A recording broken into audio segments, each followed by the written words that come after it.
तू पास है मेरे पास है। চলতি বছরের অন্যতম আলোচিত সিনেমা মোহিত ছুটির সায়ারা।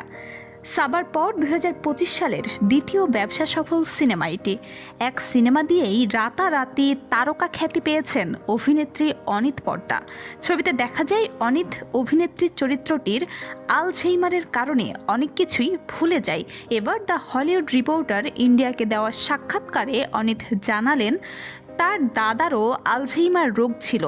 অল্প বয়সেই আলঝেইমারের সঙ্গে যুদ্ধ করছেন এমন এক তরুণীর চরিত্রে অনিতের অভিনয় প্রশংসা কুড়িয়েছে।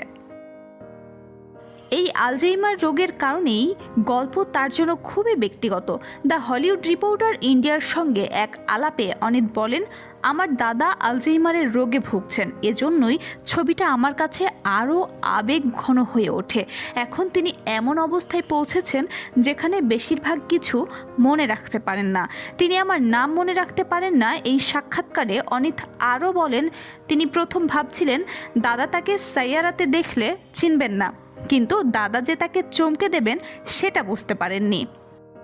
শেষ কয়েকবার আমি যখন দাদার কাছে গিয়েছিলাম তিনি আমার সম্পর্কে অনেক কিছুই মনে করতে পারছিলেন না। মুক্তির আগে মা বাবা তাকে সিনেমাটির গান এবং ট্রেলার দেখান, তিনি ঠিকই আমাকে চিনতে পারেন। একই সাক্ষাৎকারে অনিত জানান তিনি সিনেমায় অভিনয়ের আগ্রহের কথা মা বাবার কাছে কখনো প্রকাশ করেননি। অভিনেত্রীর ভাষ্যমতে ছোটবেলায় হোমওয়ার্কের নাম করে ঘরের দরজা বন্ধ করে অডিশন রেকর্ড করতেন। বিয়ে ভেঙে যাওয়ার 6 মাস পর বাণী বাত্রা ঘুরে দাঁড়ায়, কাজ নেয় এক পত্রিকা অফিসে, কিন্তু প্রথম দিনই মুখোমুখি হয় এক রাগী বদমেজাজি উঠতি গায়কের। রেগে গেলে কিছুরই পরোয়া করে না। সেদিনই বাণী জানতে পারে তার নাম কৃষ কাপুর। কৃষ স্বপ্ন দেখে একদিন বড় গায়ক হবে, কিন্তু স্বজনপ্রীতির চক্করে নিজের প্রতিভা দেখানোর সুযোগ পায় না। এ কারণেই তার এত ক্ষোভ। নিজের গানের দলের সদস্যদের সঙ্গেও মারামারি করতে দ্বিধা করে না সে।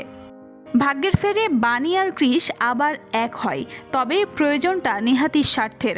দ্রুত ঘটনা মোড় নিতে থাকে অন্যদিকে, আর বাণী যখন ধীরে ধীরে কাছে আসতে শুরু করে তখনই এক কঠোর সত্য এসে তছনছ করে দিতে চায় সব। কৃষ হারাতে থাকে বাণীকে। কি হয় শেষ পর্যন্ত তা জানতে হলে দেখতে হবে সাইয়ারা সিনেমাটি। মোহিত ছুরির সাইয়ারা ছবিটি বক্স অফিসে এ পর্যন্ত 563 কোটি রুপি আয় করেছে। ছবিটি দিয়ে অনিতের ক্যারিয়ারও নতুন গতি পেয়েছে। যশরাজ ফিল্মসের আরও একটি ছবিতে চুক্তিবদ্ধ হয়েছেন এই নায়িকা। রোমান্টিক সিনেমাটি পরিচালনা করবেন মনীষ শর্মা।